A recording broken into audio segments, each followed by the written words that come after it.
Welcome, ladies and gentlemen, to the first ever Rift Rivals tournament for 2017. Yesterday, we saw an action-packed group stage between 3 different regions from the Oceania's OPL, Southeast Asia's GPL, and Japan's LJL. Today, we get another round of the same action to see who will qualify into the grand finals and who have to play to make it to day 4 of the tournament. I'm Matthew Stewart. Joining me is Jake Sponsonbury, as well as Joshua Jiskar Hummerson. Thank you guys so much for joining us on Des. How are you guys doing today? Yeah, actually doing really well. I mean, we had a lot of games yesterday, and in the end, LJL was able to scrape out ahead, but some exciting League of Legends. It was really interesting seeing the regions clash against each other and kind of form their own meta here, and it's just been action-packed across Summoner's Rift. I mean, you say form their own meta, right? But it's like you almost see like the different metas sort of hit each other, and it's like everyone has like their own little priorities and different, like, you just see so much diversity, a lot of different ways to play the game and stuff, and yeah, it is like exciting because who knows what's going to happen. I mean, to the point where we saw Warwick and Ziggs being played on Summoners at one point in time. But let's actually take a look at yesterday's schedule as well as the standings at the moment. Yesterday, we had 5 games played with Gigabyte Marines,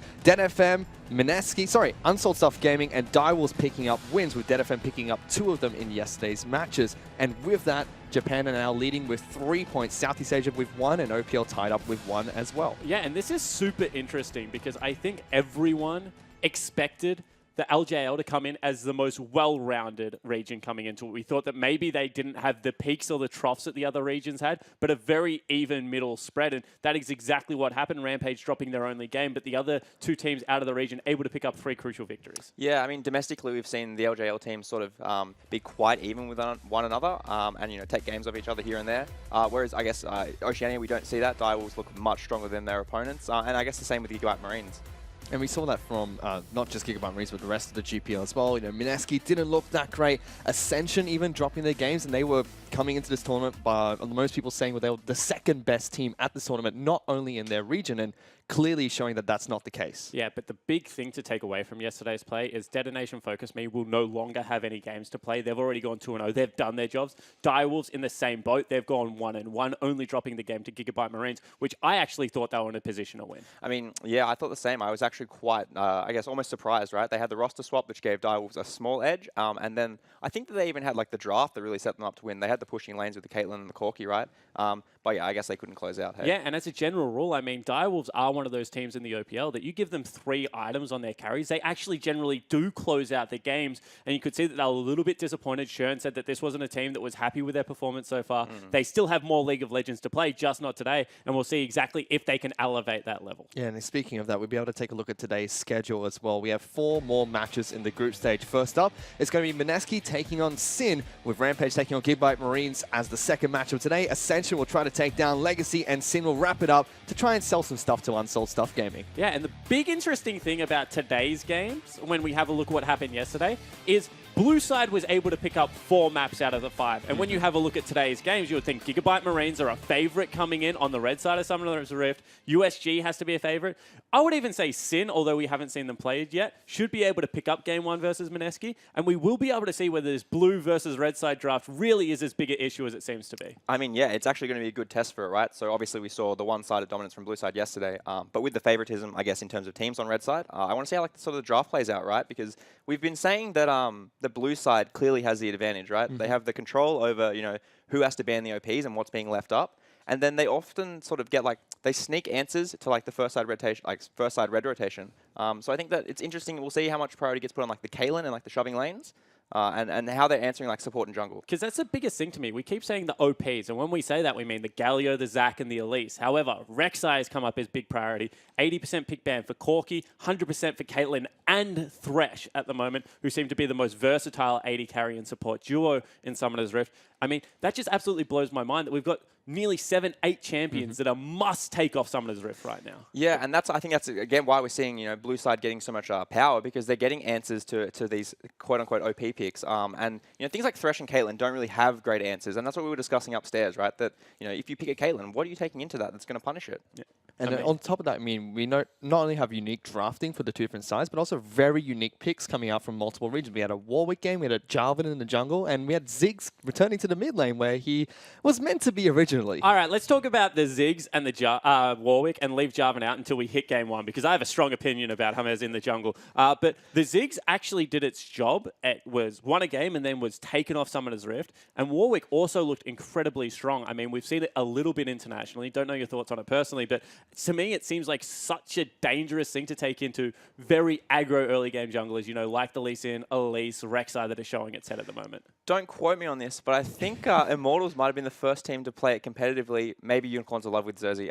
But yeah, no, Dardoch and I actually did like the Warwick pick, and we think it has good early skirmishing, and the tracking ability on like the blood sense is really, really powerful, I think. Yeah, and I think the other thing we saw is that it provides the role of a soul tank out of the jungle incredibly well. I mean, the damage mitigation is a stat that you just cannot overlook because it's always there as long as you get the experience. And we saw at one point it was actually 3 levels up over the Jarvan. It was absolutely unstoppable when it was attacking the backline, and it just looked like a genius pick. So hopefully we'll be able to see more unorthodox picks or more unique picks coming out from the multiple regions in today's games. But before we get into today's matches, we want to bring up a tweet that came out from Vendra Ose. And it's a pretty nice, cool graphic here of the 3 Oceanic teams representing us at Rift Rivals. Yeah, I'm really jealous now that Chiefs haven't gone and I haven't got any pictures for me. I mean, I think your top laner, Swiper, said that is an anime he would watch. I don't actually think there's an anime in the world that Swiper wouldn't watch, so not really all that surprised. But yeah, I mean, that's great graphics. I mean, I think it captures the spirit of the teams. And I mean, there's just so many talented people out there in the OS community that, you know, put together not only graphics, but also the ability to write and, you know, paint. And we've done things with cosplay in the past. I mean, it's just impressive to behold. I have no creativity in my... I can't even speak English. I have no creativity in me at all, Fish. So seeing stuff like that's pretty cool. Well, I just wish they were close together and hugging each other. You know, this is like a region versus region event, and I wish there were like, you know, maybe it was like Fantix carrying both players on his arms or something. Oh boy. Well, if you're an Oceanic fan, we have 3 games of Oceanic teams being played today, as well as 3 Southeast Asian teams. Unfortunately for the Japanese viewers, only a couple of games for you guys today, as 4 games were played last night for the LGL. But actually, let's take a look at the first match that's going to come up today. Msk will be taking on Sin. And Spawn, I know you have quite a few vocal points about this Msk lineup. Yeah, and Msk come into this as the experienced international team.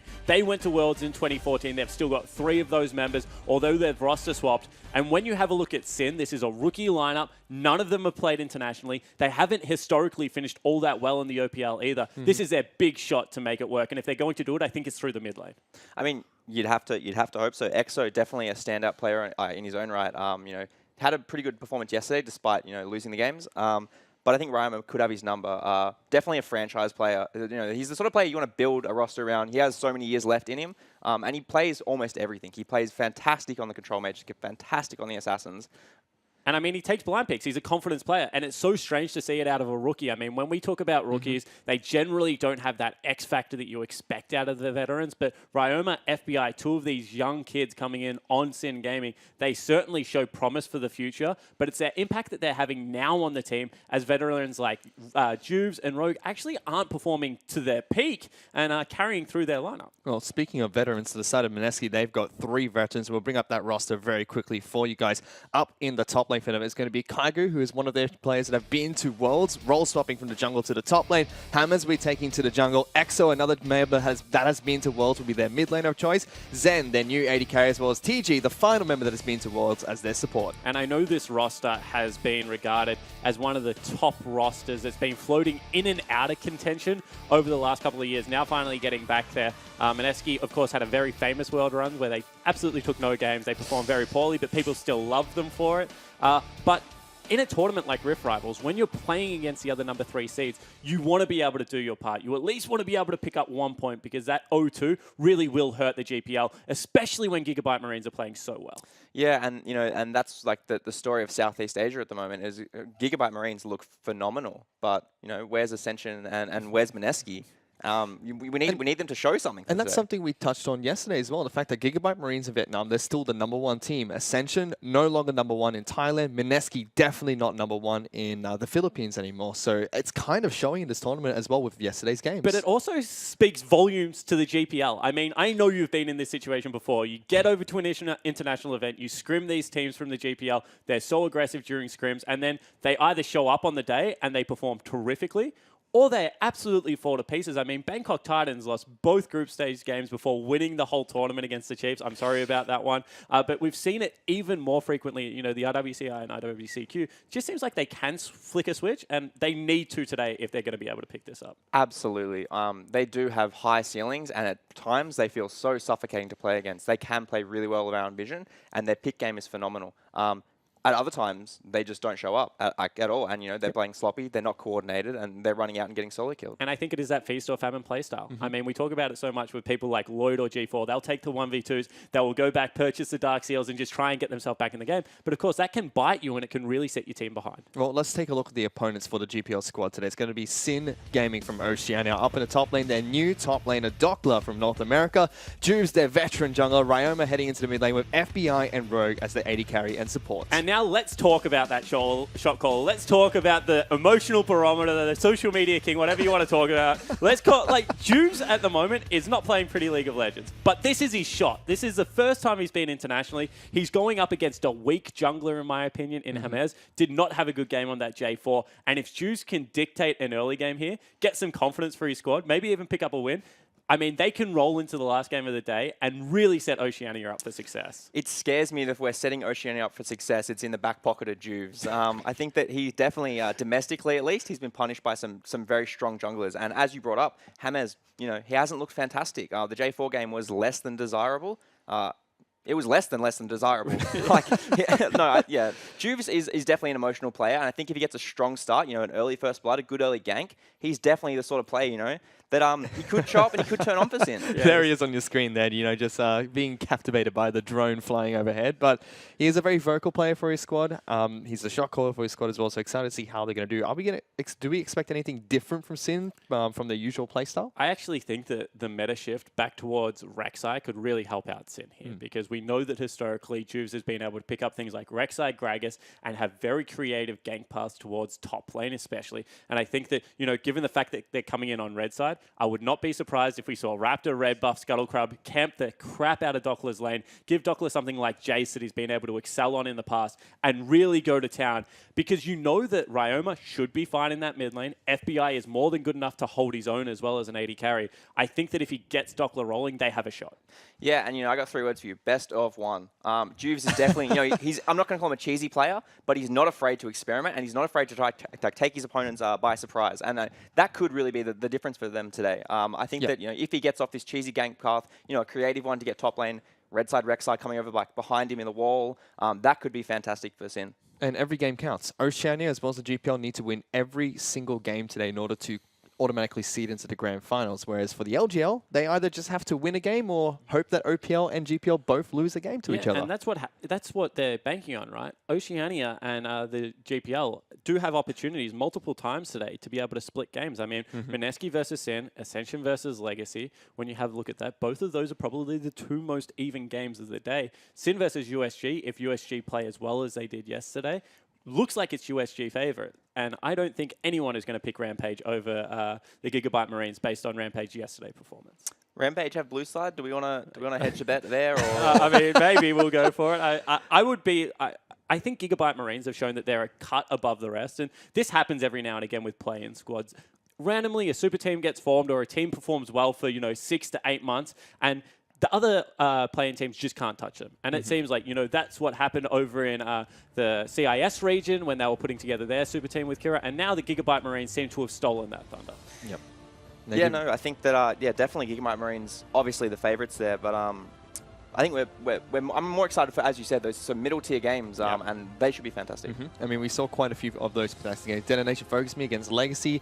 That was the only red side victory that we saw yesterday. And it was a fairly even match until about 20 minutes in where Dead FM just completely took over against Legacy. Yeah, and I mean, their composition just came online, and it will be interesting to see how they bounce back against that. You can see the Sin members actually looking pretty jovial on stage. I mean, that's FBI. He's also a rookie. This is his first kind of appearance in any kind of international event, although he did play Origin over here in the OPL that had a live crowd. And that's someone that Juice got to work with quite exclusively as well during that tournament as his coach, so you might have a few things about him that Have you been flicking him sneaky DMs? I mean, you guys have been overseas quite a lot for Osh. You kind of hogged it. The least you can do is coach them through this.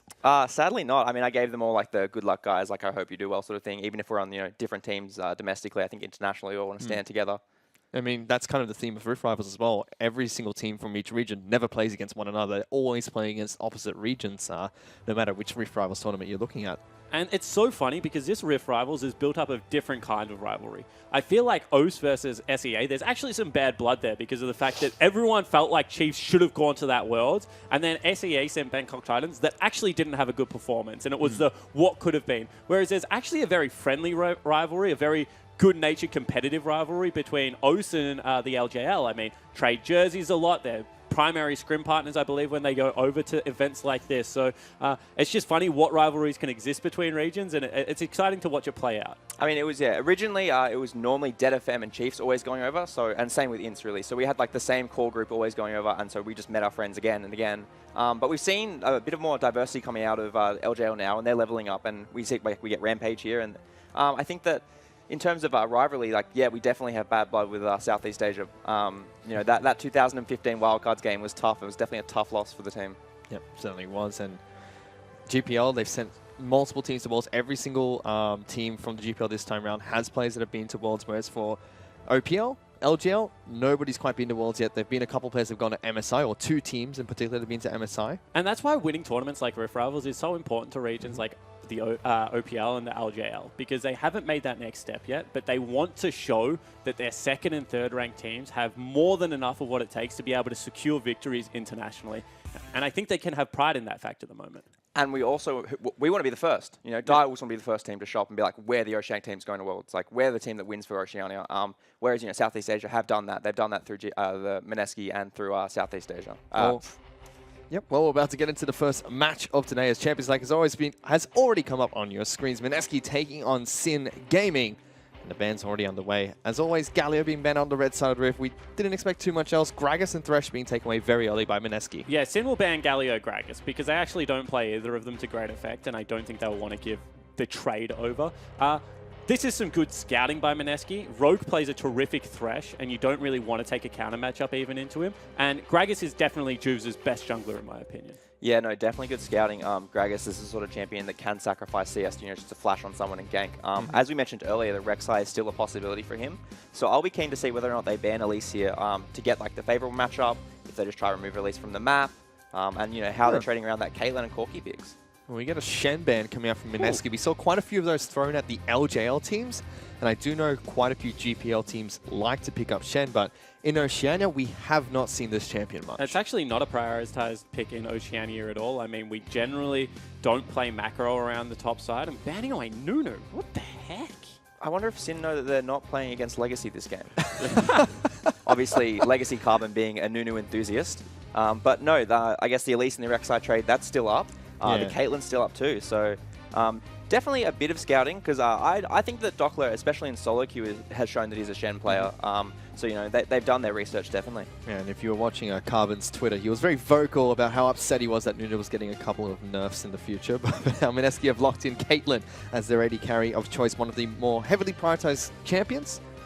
And Rogue's going to be picking up Zyra as the support. And just like you mentioned, Spawn, Juice picks up Rek'Sai heading into the jungle. I like this a lot because all of a sudden Zyra, if you ban out Blitzcrank and they, fingers crossed, don't pick it in this first rotation, should have the push priority in the bottom lane. That means FBI can try and farm up, and then Juves can attack the solo lanes. The other thing is that they get the Ashe now, and it doesn't matter if you're losing lane to Caitlyn. They have Zyra Ashe at level 6, and anyone they come up against is dead. And the big thing is that you win top side of the map, get the push advantage, and then when you have Zyra Ashe level 6, your top lane is level 7 or 8, you just transition all that bottom pressure into the bottom lane. You start pulling off teleport ganks, and you really attack TG and Zen, because they have shown time and time again that they are a winning part of Msk's formula. Msk, however, have been able to pick up Elise. Yesterday, Hammers had a very poor performance on Jarvan in the jungle, who doesn't do well in the jungle at the moment. Will it be different this time around? He has a S-tier jungler. I mean, it could potentially be, but Hammers' problem was he was sitting in brushes, not farming and falling behind in experience. And Elise can fall into a similar trap.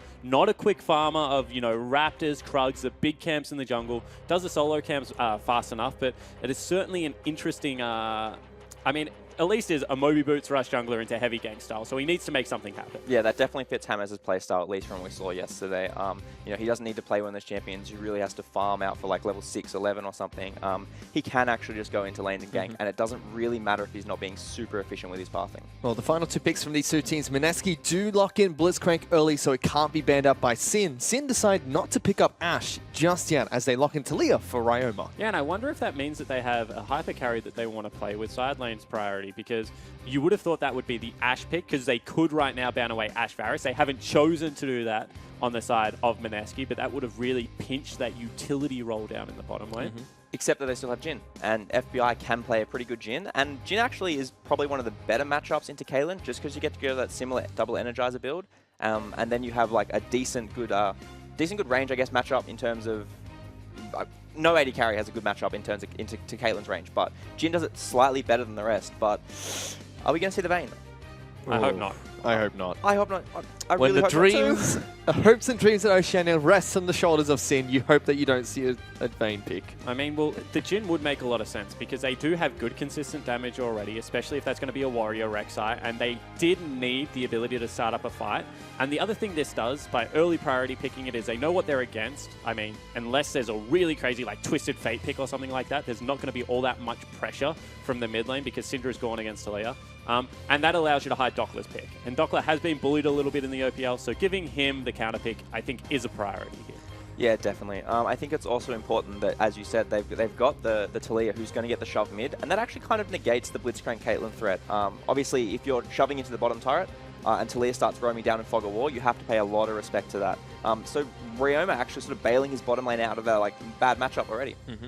We had a Jace ban being thrown Dockler's way as well, so Msk again doing their research, but Renekton's left up, which is a very high priority pick in the OPL. Dockler could always go back towards that champion, as Corki and Kled are the final two picks from Msk. I think you do go towards the Renekton. Ooh, that's a very quick lock in of Nope. Fiora, so I'm not going to say that. I didn't finish the sentence, so I don't look like an idiot, right? I was expecting the Renekton because it's a pretty good matchup into Kled. It's definitely a skill matchup. Fiora, however, I haven't seen Fiora into Kled in quite some time. So that actually is a skill matchup too, and Swipe is a huge fan of Kled at the moment, so we've been playing around with almost every single Kled matchup possible, and then even some more on top of that. I think that it is definitely in favor of Kled in the early game. The one issue that arises for Kled is that Fiora gets to 2 items, and it kind of sort of goes the other direction then. As with a lot of I was about to say, Fiora so we've lanes. just described every Fiora lane in the world. If you can get to 2 items unscathed with equal or even slightly negative CS, you'll run over the top of people. All right. No, yeah, I think it's definitely power to Kled early, and then his ultimate, along with package, that gives them a lot of control around the map. But if Msk can't be clean and close this one out early, I guess you have to sort of wonder what he's going to shut down the Fiora later. Yeah, and this is the one game where I think the Corki nurse will actually hit him. I'm a big fan of Corki at the moment. I actually think he's probably the strongest blind pick, but we did hit his wave clear slightly, and against Talia, every single little bit of wave clear counts, especially when you're trying to get to a side lane with package, because you know she has the exact same game plan when she has that big wall. So I think that, if Ryoma plays this well, can hook up with Juves in the early game, that is the key to winning the side lanes. If it goes the other way, I think that Msk actually have the stronger, isolated matchups. And we know that Ryoma can play this well because he's known for his Talia. He's a very strong mid laner, has been performing fantastically for Sin. So a lot of weight rests on his shoulders, but I'm curious to see how Juves is going to do in the jungle this time round, because that's going to dictate the early game. I mean, every Oceanic fan is halfway between raising their koalas and giving energy to Juves, because really... Raise your energy. He performed so well in the gauntlet and was able to get his team, key advantages in the early game, but so far this split just has not looked his old self. Yeah, I think that's definitely one of the factors of changing their roster and changing the vocal dynamic within the team. I think there's a bit more pressure put onto Juves now. He has to control the early game even more so than last split, and they're still just making micro adjustments to their communication and how they want to play the early game. Yeah, so it's going to be really interesting to see how this one pans out. The first match of Day 2 of Rift Rivals 2017, Sin Gaming taking on Msk. And unfortunately, the loser of this match will deny their region a chance Run, Dockler! to try and qualify for the grand finals that is on Thursday this week. I mean, actually a strange invade coming in there. Generally what you do is walk into the Baron pit and throw a blind hook if you're really keen on that. I think I've seen this before. Yeah, I've seen this before, Deja vu? definitely. Wonder if he gets hit this time. Didn't. Bummer. But at the same time, I mean, as I said, generally what you do if you really want to go for the cheesy plays, you stack into the Baron pit, you pull blindly over the wall, especially with the Fiora that's going to take Q. That is a hard invade to nail. And once again, I just want to repeat what I said yesterday. With Zyra, you know that they're going to stack up the plants in the bottom lane through the seeds because that's how you get the shove. I just cannot believe that another team has picked Blitzcrank and not 5-man invaded down into the bottom brushes and tried to catch the Zyra route. The Zyra 5-man 5v5 at bottom lane is actually more of an Oceanic special now, I think. A lot of teams have gotten used to that, and people play way more safely around that now that it's not so, I guess, cheesy, or everyone expects it a little bit too much now. So I think the invade topside actually makes a bit of sense. Dockler standing forward in that brush, assuming maybe that Msk will go down bot. Wow, 5. That's what I was going to say. Don't get me wrong. I don't think you get the kill. I just think you stop this from happening. And now they just don't get access to first wave if Rogue doesn't want them to. They're giving a leash for a lease on red buff as well, so they're going to take some time to get back into the lane. Juice starts on Raptor camp. That is Nuni against Utapon. That'll be later on, guys. Cool. But yeah, so James starts on red buff, gets a leash from Blitzcrank and Caitlyn, so that bottom lane could be a disaster now for them. Yeah, it certainly could be, as we see James actually pathing towards top side. He has still got vision of Juves, however, and this really is our key matchup to watch because James needs to step up and have a better game. And Juves, the ward has expired. I wonder if he is running the Experience Quinn and whether he can go towards Scuttlecrab and top lane and meet the Elise there, both with level 3. I mean, yeah, he can. I think it would be unwise just based on the fact that he got invaded. As we see him moving down to bot side now, that that Chi sort of gets shut down with that ward, and he's just playing intelligently. He knows that he could be countered too easily doing that, and the Elise level 3 spike is just a bit too strong, I think. And this is every Blitzcrank's nightmare. I mean, what you generally want to do with Blitzcrank is be able to pop a couple of targets for free because you know you're not going to get harassed, and be able to actually match pushes early on in the game. To not get shoved into your turret because now... they get a hook onto Rogue. He's probably going to fall here. Heal's being popped, but still first blood picked up by the Caitlyn. And top side now, they get a stun going down onto Dockler. That's 2 kills from Msk so early into the game. I mean, those were both very readable patterns. Blitzcrank's only way to get back in that lane was to nail that hook. Even if it was flash, that would have been shoved back into turret. Early game would have been mitigated. And Dockler knew that James was pathing towards the top side of the map because of the bottom lane leash. So just sloppy play, and they're actually diving again. He just teleported back to lane. Kyger's going to get knocked off his Lizard. James taking a lot of damage, uses the repel. They'll take him down. Kyger will fall, but that's teleport burn flash. But look at all this experience that's going to waste. That is like 3 waves of minions just dying to the turret now, and probably half the turret's HP. I mean, that is really a poor start out of Sin Gaming. We said that they're an emotionally charged team, that the top side of the map cannot fall behind. And so far, off to a bad start, and it's their top side of the map that's just happening to. Yep. If you're an Oceanic fan and you're raising your koalas, put them down for the moment and start giving energy to Juves, because he needs to do something on this map for Sin at the moment. Everything's just going absolutely wrong for the Oceanic squad. We're saying that it revolves around Juves, but so far he's done nothing wrong. He just wanted to get a really nice early path, and all these lanes had to do was not die, and both of them died. Yeah, and as we sort of foreshadowed a little bit in Champion Select, James with the 3-minute 50 Moby boots, now it doesn't matter if he wants to like path through his jungle camps or whatever, he can just be in your lane at any given point. As we see the Hook just missed. Hook is going to miss. James doesn't connect with the Cocoon, but FBI still taking quite a bit of damage. Repel will get him back to safety. That's Rogue going forward. Teleport into the bottom lane. That's actually a good flash from Rogue because it forces the teleport, and now all of a sudden Dockler, even though he's behind in his lane, has equalized on that summoner spell. Juves getting caught by Cocoon though, and TG is here, going to try and lock him down. Knocks him out of the tunnel, doesn't have that cooldown available. Traps being put behind him. He's trying to fight it out. Low health bar from Msk. That's 2 dead. Zen is trying to run away. A flash forward from FBI. Going to be able to hit that last shot, but the heal from Exo saves him. But still a 2-for-1 trade for Sin. All of a sudden, Gold is back to even. They've equalized all the summoner spells. And Juves, we said he didn't do anything wrong, but he drags them back into the game.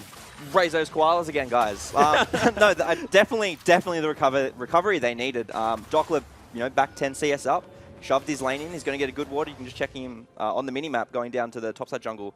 This is definitely what Sin, they just needed. Yeah, and the other big thing is, with that kill, Juves now matches pressure because he goes Tiamat. So we have a jungler with Moby Boots that wants to get into lanes and gank. And if those ganks aren't successful, Juves is going to farm so much quicker, build a big CS and level advantage. There's another good little trade there for Kaigu. Dockler trying to fight Kaigu here, knocks him off his mount. Kaigu's still chasing further forward. There is Elise heading up top, and that's why they were a little bit hesitant to continue the skirmish. There's a big item discrepancy in the bottom lane, though. Double longsword against the BF sword of Caitlyn.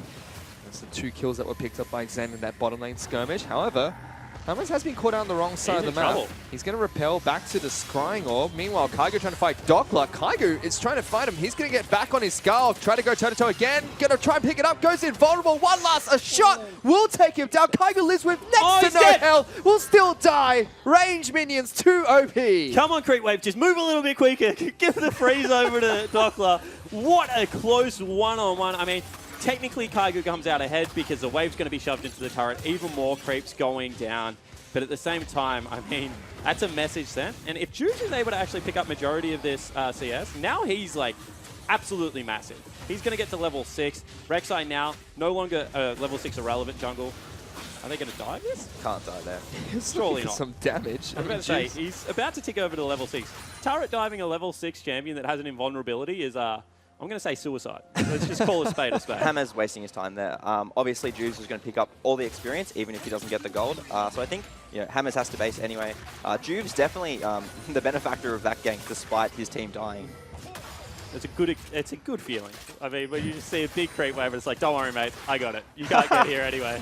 Rogue does get hooked in the bottom lane. Threw out his tether a little bit too soon. Zen is going to pay for this one, though. FBI charging on forward. Doesn't matter. Ignite was ticking from the Zyra. It's a 1-for-1 trade. And whenever an AD carry gets to stay in a lane, it goes in that AD carry's favor. Giving a kill over to Zyra in the early game isn't going to be a bad thing. She's going to build primarily AP anyway. And at the same time, Rogue gets to now shove this into the turret. Needs to be careful of another Hermes gank. He's been very active on Summoner's Rift, but you can see already 16 CS down. Here they go. Mineski looking for a pick onto FBI. He's caught recalling. Wolves trying to run towards his turret. TG looking for the hook. Does he get it? He does. And Hermes can't connect the cocoon to follow up. FBI tries to lock down TG. Hermes going under the turret. Repels in. TG taking turret. One more shot. Would have killed him, but it does not take another. And that sloppy from FBI actually puts himself in a tricky situation as he ran directly towards the turret that the juke path was cut off. You can see Juves wants to potentially get in this mid lane now. Exo trying to just turn around and fight Ryoma. Forces the flash out of Talia. Exo's going to go over the wall. Rek'Sai comes through with the ultimate. Will pick up a kill for Sin in the mid lane. And what Exo was trying to do is if you change direction as Rek'Sai jumps, you can actually dodge out on the damage, but you need boots too to be able to make it work now. So a little bit unfortunate there. You can see Juves continuing the invade is now double the CS of the jungler coming out of Mineski. Yeah, and the nicest thing about that too was just that Zyra was there to back him up. Oh, here comes the engage from... That's a big creep wave though. Tiger's looking to try and charge into this one. Doppler wants to try and fight with the creep wave. That's a lot of damage coming out from Kled to kick things off. Tiger decides not to chase any further forward. What a waste of teleport and ultimate, honestly. I mean, when you were like fighting into what was like 8, 9 ranged minions at this stage of the game, when you haven't picked up those ninja tabbies or something along the line, actually hurts a lot. And you can see that was exactly what happened. He got a bad trade, and then now he's no teleport. Yeah, and it's actually fantastic for Doppler now because he gets to play greedy. Fiora doesn't really want to TP for a flank or an early fight. He just wants to TP back to lane, as you see on your screens. And it means that he just gets, one base closer to getting his first item and then second item spikes too. And all of a sudden, even though it's BF pickaxe for the Caitlyn, still is going to be early penetration going over to FBI and a couple of longswords, so he's in an okay position, especially if he's... There's a package coming up as well. 2 members trying to dive Doppler nice and early. Exo comes up, doesn't get damage from the package, but gets there on time. Mineski almost botching this dive. Doppler still alive somehow. Kaigo will take that up, but it's not going to deal enough damage to take him down. Has wall, and they are pretty low, and now bottom lane action too. Yep, it's going to be TG trying to tank up the shots coming out from the Curtain Call. The crit goes through, but he flashes out of it. Zen almost dies from that one, and Juice is looking for the flank. No flash. He's wrapping around. Let's see if he can get it. Goes on towards Zen. Pops the ultimate on TG instead. Hook goes wide. Juice trying to take it down. Can't get that bit of auto attack damage, but Rogue will clean up the kills in the bottom lane. And Rogue is absolutely massive. I mean, he's got 3 kills as a support at this stage of the game. Top lane turret did fall down, so gold lead over to Mineski. And I have to say that this tempo of game actually suits Sin. From what we've seen, when the game's messy, when the map's being opened up, when, everything is really flying everywhere, they come out in their element. And you can see that CS leads are actually starting to accrue for both Juves and FBI. And whilst the Kled is ahead, everywhere else on the map is starting to fall behind. Yeah, but you have to be very careful. If they drop more outers without taking some of their own, that is the win condition for almost every Southeast Asian team in my experience. When they get that blind fog in your jungle and you can't even go to your own Raptor camp, you have to be so careful. Doppler, meanwhile, fancies his chances as a mid laner as he tries to go toe-to-toe against Exo. It's not the first Fiora mid lane we've seen from an Oceanic squad this split anyway, Fish. Yeah, it's not. Nothing new here. Yeah, we've seen that from Legacy as well. But even with the top lane turret falling first for Msk, they only have about 500 gold in their favor, which is not much 11 minutes in. I mean, they have more kills, they got first blood, and they got first brick, and it's only roughly, you know, 500 to 700 gold at this point. As you mentioned, we've got big item spikes coming through at the same time for the Sin Gaming lineup. We've got Rek'Sai Tiamat, nearly Cinderhulk, already got early penetration coming out of Ryoma, and Youmuu's Ghostblade finished up for FBI. So unless this gank works. Yeah, they're running a Blitzcrank in the mid lane. Doesn't connect the hook onto Ryoma, who just runs straight forward. I mean, this game, even though the gold is even, you have to say relative power of the two teams is quite similar at this point. Yeah, and I still think that, you know, Sin, as the game goes on, they will start having, you know, more and more control. I actually never thought I would say this, but Juves is holding them in the game right now. Yep. That CS lead that has just been removed from your screen, you know, is actually, you know, what's making up a lot of this gold discrepancy. But it's replaced with a very nice blue box. As far as blue boxes goes, that was a great blue box. I mean, they just can't believe it. Actually going for another gank now into this bottom lane. You can see that they're trying to push the wave in. It's been red, but Zen... Ooh, lockdown. Rooted twice. Juice picks up the kill. TG Ryoma. brings Jin in. Let's see if everybody can get out in the time. He does, and that's going to be 2 kills for Sin in the bottom lane. And Hermes is just sitting there trying to get in. No package on Corki means this should be another turret going down. Sin will pick up the first gold lead of the game for themselves. And this is a danger. Going up against Talia, if you cannot outshove her, she just has so much map impact. Yeah, just such a slow read from Hermes. I think once they went for that gank mid, we saw that Corki valks forward, uses all his mana, has half HP. You know, he has to back off there. Ooh, they want to continue the fight here. Let's see if they can go for it. Doppler's the one that's trying to charge in. Pops his parry. They do lock down Corki. The rest of Sin will slowly pile on back in. Kaigo knocked off his mount, but charges away, get his team to safety. But all of a sudden, that is an EXO, as well as all of the members from Sin trying to stream forward into this part of the map. Game has accelerated very quickly. Yep, definitely. And I think that, you know, the sigh of relief that Sin fans get to you know, breathe now is that all of Msk have to base again. So they make a play bottom lane, and then there's no counterplay. There's nothing. You know, Msk bases, Sin bases, we get like a clean reset on the map. And, you know, Doppler, once again, gets to go back up top, walks away from them in his own bases. Doppler's the only member that's behind at the moment. They've called in the lane swap, actually, which is interesting because you would think that Doppler would have a little bit harder time in a 2v1 at this stage of the game. At the same time, TG kind of doesn't even want to be in a lane, just wants to be roaming with those Moby boots. Did you like to talk about? The better thing for Sin there is you may sacrifice the Fiora a tiny bit, but that wave up top is building massively, and that's just going to make Msk react to it. Ryoma will be able to hold priority mid just because of his Talia build. You know, going for the Haunting guys early gives him a little bit more power. Having said that, Trinity Force Corki, nothing to be laughed at. But yeah, there's no response, or a very slow response coming from Msk to that top lane. So now we'll see that the Sin bottom lane just roam down mid, take control of topside river. You know, Rift Herald becomes a possibility here. It seems like the game is really in Sin's control at the moment. They are spotted out by a Scrying or a pop by Blitzcrank. And not to mention, this is historically the part of the game where Zen just wants to be farming like pretty safely, as they have actually called out Blitzcrank again. Well, they did a decent amount of damage to TG. It's already down to half health. And unfortunately for TG, he's now in a lane that can't go aggressive because even if they put Rogue, he's just going to ult both of them. And the Jhin is very strong at this stage of the game. I mean, where Jhin is strong, Caitlyn is currently weak, and they're just losing out in a 2v2. It's now a pickaxe against a full Youmuu's Ghostblade from what was a big victory, but Rogue does get hooked in, pops the ultimate. He's going to die for this. Can he get the curtain call? Procs, the last one misses. Zen is trying to block that final shot. Now tries to go toe-to-toe himself. Rek'Sai trying to get in behind there, and as much as he said the hook's not going to work, it did quite there. Rek'Sai now in trouble. He's getting locked down, tries to pop the ultimate, but shut down for Zen. What is the O squad doing? I mean, all they had to do was set up a siege on that top lane turret, completely fumble it. And as you said, Kaigo can continue the aggression here. Actually doesn't have ult available, so can't catch up to FBI, but I mean, all you have to do is play the game neutral there. You don't even have to look for the fight. Nerves are weighing on these players. Speaking from experience, when you're playing a 20-kill game... Not this guy. Ryoma looking for it. Forces a flash heal out of the Corki.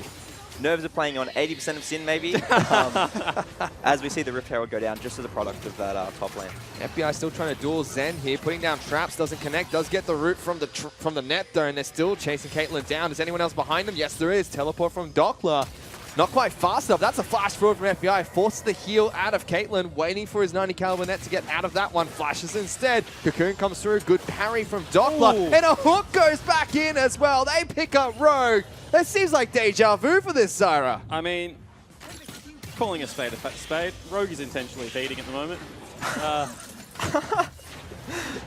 And big charge comes out, Fish. Looking for a fight. Ryoma's going to try and stop this one, but gets hooked back in by 2 different types of hooks. And Mineski starting to claw this one back. The Sin boy, oh, again, Juves. He's going to get caught out as well. He's dead. Pulled back by Bear Trap on the road. He's been ignited as well. TG's looking for a hook. Not quite enough mana. He's going to go over the wall. Goes through as well. Kaigu takes him down. Yeah, burns a flash on Kaigu there. This is really nice play out of Mineski, and this is what you were trying to say. Even though the pace of the game in Oceania would suit Sin, as far as Chaos League of Legends go, the Southeast Asian squads just still seem to be far ahead. This Southeast Asian squads thrive in the 20 kill at 16 minutes sort of situation. Dockler wants to be farming to 200 CS here, and he's nowhere close to it. This is the bloodiness you expected yesterday, Spawn, between yeah. Dials and By the Gigabyte way, Marines. thank goodness. When I saw these 3 regions, I was like, they're just going to fight all the time. Like, if there was a region where you could be like, everyone gets to 20 minutes with 2.5 items and you just get to fight, like, all of these teams would be like, yep, take me there right now. Absolutely. EXO trying to pick a fight against everyone from Sin, so it's just blow the package to get away. It's a 2,000 gold lead for Mineski currently. And all of a sudden, because of these kills that fell in rapid succession, Corky's starting to get to where he wants to be, a little bit behind, wants the boots too. Here's a flank coming in here, but good siege. Let's see if they go for it. It is a Fiora flank, so not the most effective, but he's already in the back lines, and Zen is almost dead, but they blow up Doppler off the back of a great Cocoon. Ultimate's coming up from Jin, not good enough. Juice jumps in to pick up one for himself. In fact, stolen away by Rogue. EXO's trying to kite out. This one will get jumped on. Rek'Sai sinks her claws into him. That's a better trade for Sin. One of the more successful Fiora flanks I've seen in my time. He dives into the middle of the team, creates enough havoc that Rogue's able to get a big Zyra ultimate. Rift Herald, meanwhile, is slow pushing top lane. A strange use of the buff. If you're going to siege up mid like that, generally you put the Rift Herald there as well. He's stealing his team's minions. Stop! Don't give Hammers the CS. Give it to your carries. Oh boy. Kaigo's now going to continue split pushing in the bottom lane. Ryoma has been set down to deal with him. And we'll take a look at that fight again. Big flank from Dockler. Yeah, it certainly was. Dockler fires in, actually forces Zen out. That last shot would have killed him, and the fight would have been even better for the Oceanic squad. And EXO, for whatever reason, just never seems to have mana on this Corky pick. So you can see that he can't have enough for Valkyrie. He doesn't even have enough to return damage, and does fall down. Just not looking that comfortable, I guess, on the champion. You know, we touted it as, you know, one of the really strong blind picks, something that in the meta right now is, you know, nigh unstoppable. But yeah, not having a great performance. Still picking up the objectives. That's upsetting me. Sin, where are your wards? I mean, at the same time, they're also getting a bottom lane turret as well. So it's not like it's just a dragon that's going to go down. It's a dragon and an extra turret for absolutely no trade whatsoever. Right now, really, it is Juves and Ryoma that carry the weight of this mid game.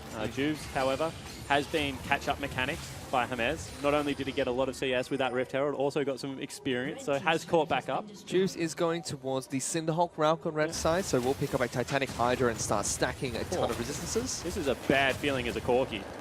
You win at Trinity Force nearly every single time, but he's just so far behind Ryoma that he is throwing another rock and they are starting to hurt. And even more so, look, Juves is ready. He's here for, you know, the counter gank or the dive. Spotted out, still will go in. EXO has been tagged up. Juice flashes forward, gets a ton of damage down. Heal's already been burnt by EXO. Doesn't even need to use his ultimate. So they'll lose their mid lane turret. They should take down top lane outer though. Yeah, I actually don't hate this out of Sin because they're just trading where they're strong and it becomes a win more tactic. Ryoma has to be able to get side lane priority and collapse on a team fight. Otherwise, they're not going to be able to get it done. Charge coming out. Juves again. Locked down by Bear Trap on a rope. Kaigo will charge on forward. Good knockoff from Juice. TG gets the hook in Fog of War and James picks up the kill. And that might actually be Baron because all of a sudden you have no jungle available. You can see the Fiora on the bottom lane. They've got enough tanky members. They're at least going to look to bait it.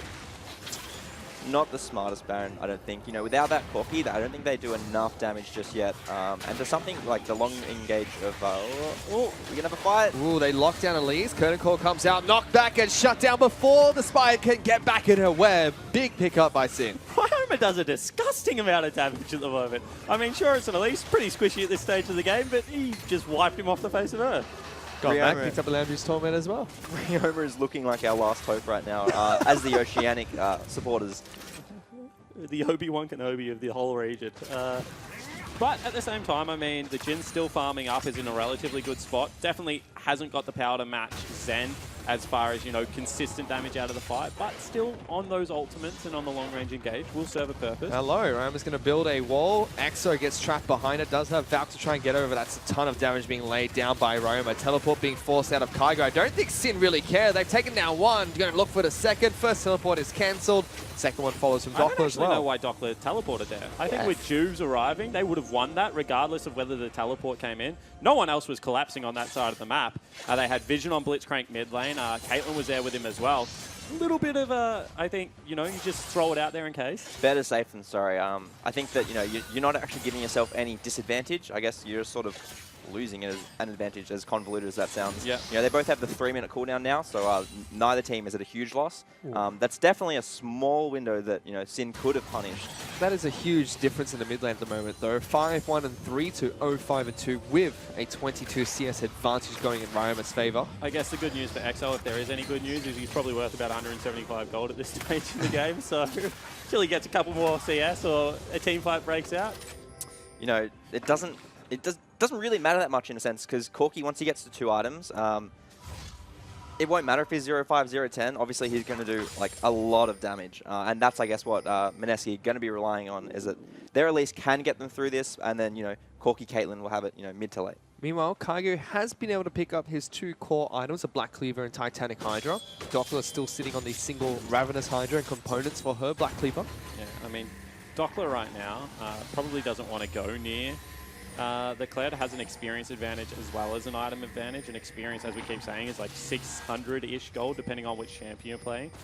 They are, however, once again, looking for a pick into that lane. Ultimate back available for Ryoma means that anytime he really wants to kill Exo, probably can. It's still a 2,000 gold lead in favor of Msk, but it doesn't quite feel like there is a lead at the moment. And it's just because of the relative strength of the champions. As I said, Jhin comes online earlier than Caitlyn.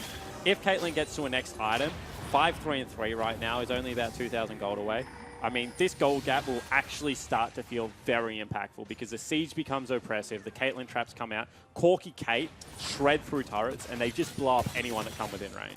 Yeah, and, you know, there's not much frontline from Sin, so Rek'Sai, you know, even going the Cinder, he hasn't got anything to, you know, prevent damage against the Caitlyn. If he dives onto Caitlyn to try to start anything, I feel like he's going to get shredded. Msk trying to start up Baron here, get it down to about half health. Sin will spot them out. This is why Talia and historically Twisted Fate has been a really good champion against the Southeast Asian regions, in my opinion, and I know that the Chiefs kind of held a similar opinion. They do take impulsive calls like that. They knew that Ryoma must have been showing somewhere near bottom side of the map, so they start up the Baron.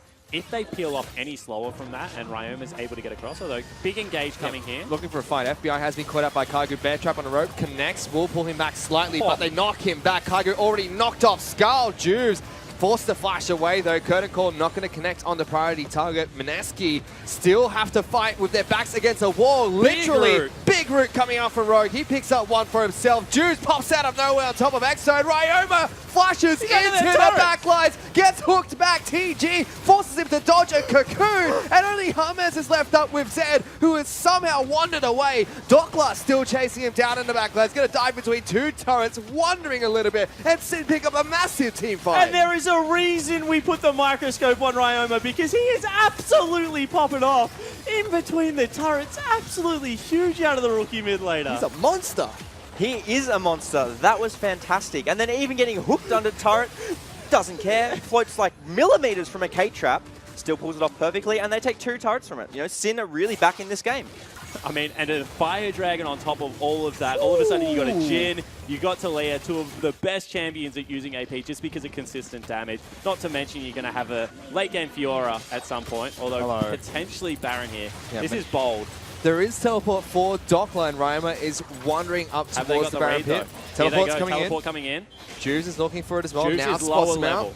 3,000 health, 2,000 now. Jin has shown himself. Does Juice go over and try to get the steal? He does. Doesn't Didn't get get it. Picked up by James. He's going to get melted to kick things off. Doppler wants to try and continue the fight. Getting into the back lines on Zen. We can't quite see what else is happening so far. And it seems like Doppler did get that kill. Here we Gets go. his ultimate pop. And Sin are trying to charge on forward. 3 members of Msk trying to run away. FBI goes on a killing spree. TG has been split up, wandering back towards Sin's side of the base. Curtain call gets popped. Face the music, TG. You've got absolutely nowhere to run. Ryman looking for that kill. Will trap him against the wall again. And Sin will trade Baron for 3 kills. I mean, that was a nice PowerPoint presentation. I think what happened in the end is 2 people escaped with Baron. Baron plus a kill for 3 members is still worth for Msk, especially given the fact they got the top lane turret off the back end. And the most important thing is they denied it from Sin. Sin, you know, started that momentum swing. They take the Infernal, and they're going to run out of base and start setting up that Baron. And, you know, that's going to be what's going to close out the game for them. You know, get the Baron, start hitting the inners, and break into the inhibs.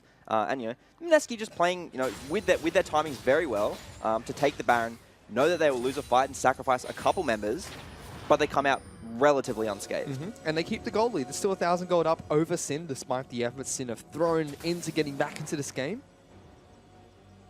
And they picked up quite a few items for themselves. James has gone for Void Staff, Leandri's second and third item on Elise here. And I really do question that, because he's pretty much all the front line that they're going to have in the fourth. Because you know that Kaigo's going to be looking for big flanks, going to have to match the split push.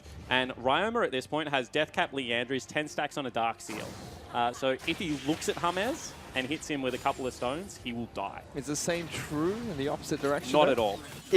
Honestly, if James had Skirmishes Saber, so close. If James had Skirmishes Saber, I actually would back him to, you know, 1v1 FBI at this point. But he has gone the trackers, so yeah, you know, just a questionable build really. Something you expect out of a solo queue player rather than a competitive player playing for his region's pride. If we're talking like Maokai top lane, Gragas with a Spirit Visage jungle or something like that, I can get behind it. Like, don't get me wrong, I like carrying from the jungle as well. There is right now a Spirit Visage. Period. That's all of the magic resistance built up. So he doesn't need it.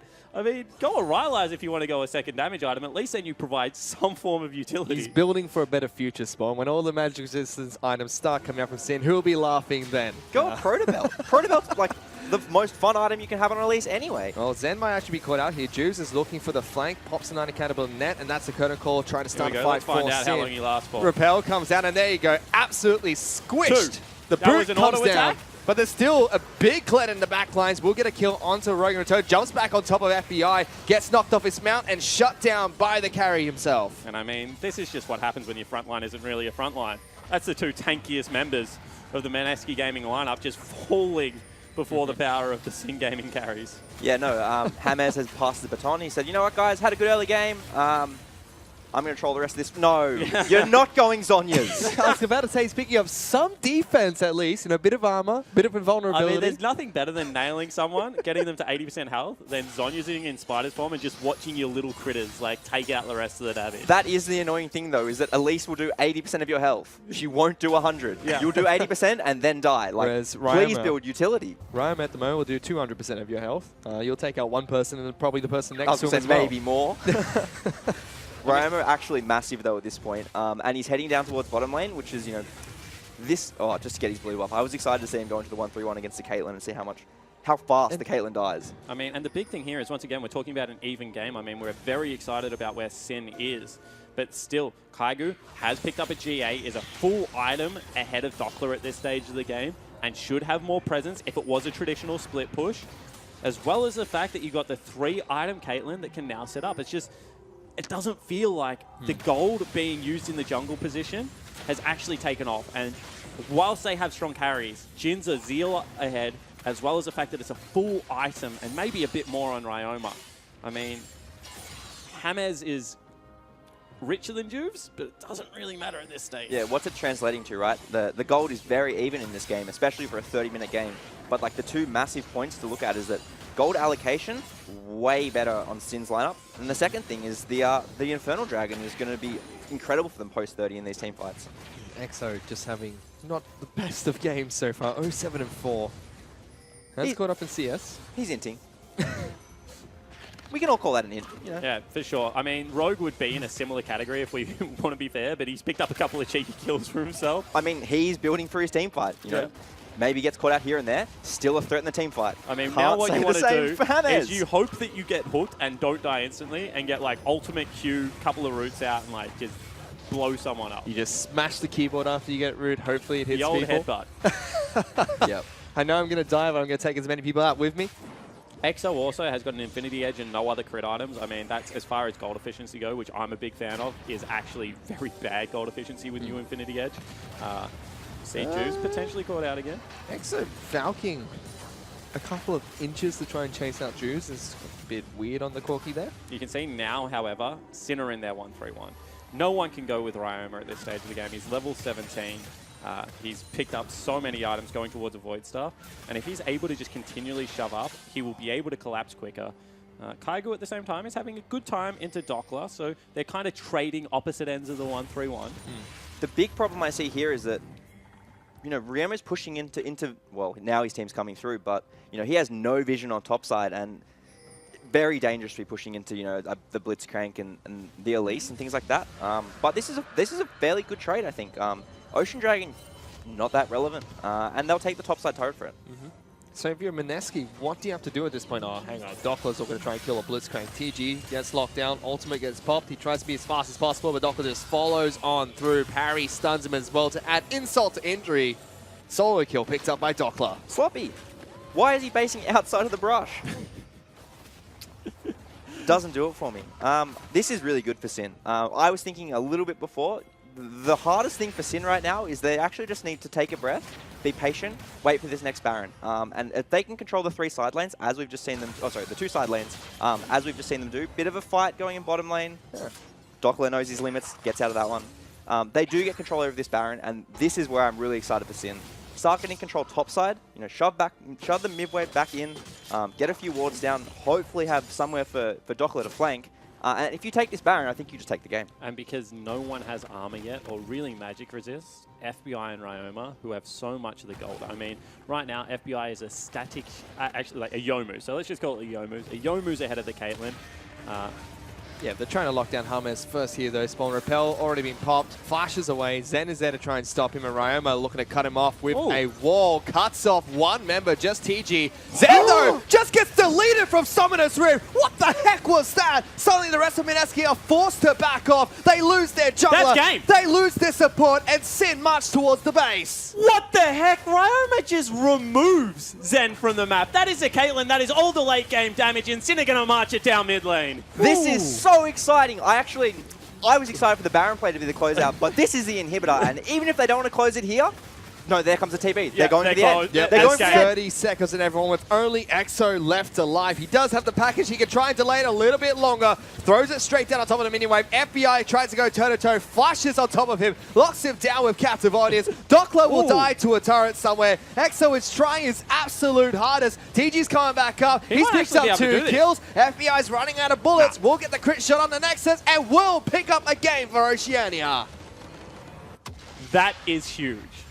As far as momentum games going, being able to pull yourself back from what was a very sloppy early game, I mean, first blood, kill into the bottom lane, to be able to take that with your 2 rookies going huge. That is such a good news story for Sin. That is actually incredible. You know, we touched on how Msk have, you know, the experience. They have the big game days, and Sin never touched an international tournament. I think that it's really incredible that we see, you know, the 2 players that probably should be the shakiest, Ryoma, FBI, just popped off. Yeah, and at the same time, I mean, we keep talking about EXO. He's a veteran. He's been on the squad for, I think, 3.5, 4 years now, Fish. Correct me if I'm wrong. And TG, even in the late game, were making rookie mistakes. I mean, getting caught out, backing not in brushes, not having good enough vision control to be able to control their own blue side jungle. When Baron was only 40 seconds away from spawning, they got caught out in the late game where you would expect the veteran presence to shine through and probably cost their team the match. Yeah, it certainly did. Msk, again, looking all out of sorts. We do have a replay that will come up as soon as we possibly can of one of the team fights that we saw. There was this big flank that came out from Kaigu that just completely turned around by Sin. And I mean, this looks like a good fight, but Rogue has so many items and splits up the whole backline with a big ultimate. And then just because of the long range ability to continue the fight, Sin stick with her and able to come up huge. That three-man route there is actually game-changing. Juve jumps on the backline here, and then Ryoma goes, to the ends of the earth, comes back the other way from the blitz hook. But actually just a really, really good re-engage from Sin, knowing that the Kled ult, once it popped, once it had gone through, it was their time to turn it around. And I mean, this is why Zyra is so frustrating to play against. If you do not have dive buddies as your initiators, one goes past, the rest of the team just cannot follow. I mean, at that stage of the game, you do not want to be running over 2.5 items, over level 11. That's a rank 2 ultimate, because you just take needless damage as a game as it starts. And Kled, much like Olaf, I mean, unless you have something like a Galio to be able to go with him, or like a Rengar or a Kha'Zix, just solo front lines, and no one was able to follow up. No one was able to follow up at all in that match. And again, it just felt like it was sloppy all round for Msk. Similar for Sin, but they kind of thrived in that playstyle almost. I think it's fair to say both teams were thriving in that playstyle. It was just that gold allocation that came back to bite Msk. If all of that gold was transferred from the Elise, who was pretty much a stun bot in the late game, onto the Corki, and Corki was sitting at 4 items as opposed to 2, that would have been a different mid-game. Yeah, definitely. I think also one of the big points is that Caitlyn never got the chance to front-to-back team fight. And credit to Sin for that. They went for the re-engage. They came with a Talia wall. They knocked, they kept the fight, segmented and not going on for very long at each portion of it. So, no money on the Corki and no opportunity for the Caitlyn. Yeah, with that, we saw finally OPL able to pick up another point. I never here. doubted him, by the way. I was the biggest Sin gaming fan, believed in the boys the whole time. Yeah. I heard a different Jake speaking before broadcast. Yeah, I heard a different Jake speaking yesterday, which was on broadcast. If you want to go hear Jake's opinions about how Sin were going to do on day 2, go watch yesterday's broadcast. But that was the first game of today. We'll be back with the second match coming up shortly. Legacy will take on Ascension.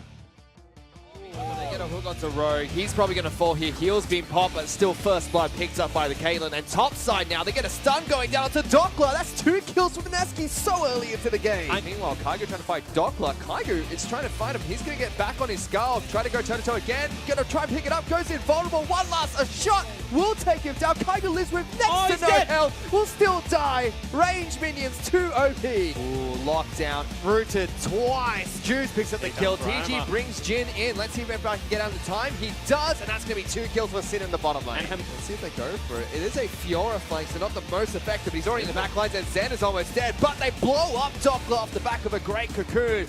Ultimate's coming out from Jin, not good enough. Juice jumps in and pick up one for himself. In fact, stolen away by Rogue. Exo's trying to kite out. This one will get jumped on, and Rek'Sai sinks her claws into him. That's a better trade for Sin. Ooh, they lock down Elise. Curtain Call comes out, knocked back and shut down before the Spire can get back in her web. Big pickup by Sin. Looking for a fight. FBI has been caught out by Kaigu. Bear trap on the rope. Connects. Will pull him back slightly, but they knock him back. Kaigu already knocked off Skull. Juice forced to flash away though. Curtain Call not going to connect on the priority target. Msk still have to fight with their backs against a wall. Literally, big root coming out from Rogue. He picks up one for himself. Juice pops out of nowhere on top of Exo. And Ryoma flashes into the backlines. Gets hooked back. TG forces him to dodge a cocoon. And only Hermes is left up with Zed, who has somehow wandered away. Doppler still chasing him down in the backlines. Going to dive between 2 turrets, wandering a little bit. And Sin pick up a massive team fight. And that's the Curtain Call trying to start a fight for Find out Sin. how long he lasts for. Repel comes down, and there you go. Absolutely squished. 2. The That brute was an comes auto down. attack? But there's still a big Kled in the back lines. We'll get a kill onto Rogue and Return. Jumps back on top of FBI. Gets knocked off his mount and shut down by the carry himself. Ryoma looking to cut him off with a wall. Cuts off one member, just TG. Zendo just gets deleted from Summoner's Rift. What the heck was that? Suddenly the rest of Msk are forced to back off. They lose their jungler. That's game. They lose their support, and Sin march towards the base. FBI tries to go toe-to-toe, flashes on top of him, locks him down with Captive Audience. Doppler will die to a turret somewhere. Exo is trying his absolute hardest. TG's coming back up. He's picked up 2 kills. FBI's running out of bullets. We'll get the crit shot on the Nexus, and we'll pick up the game for Oceania.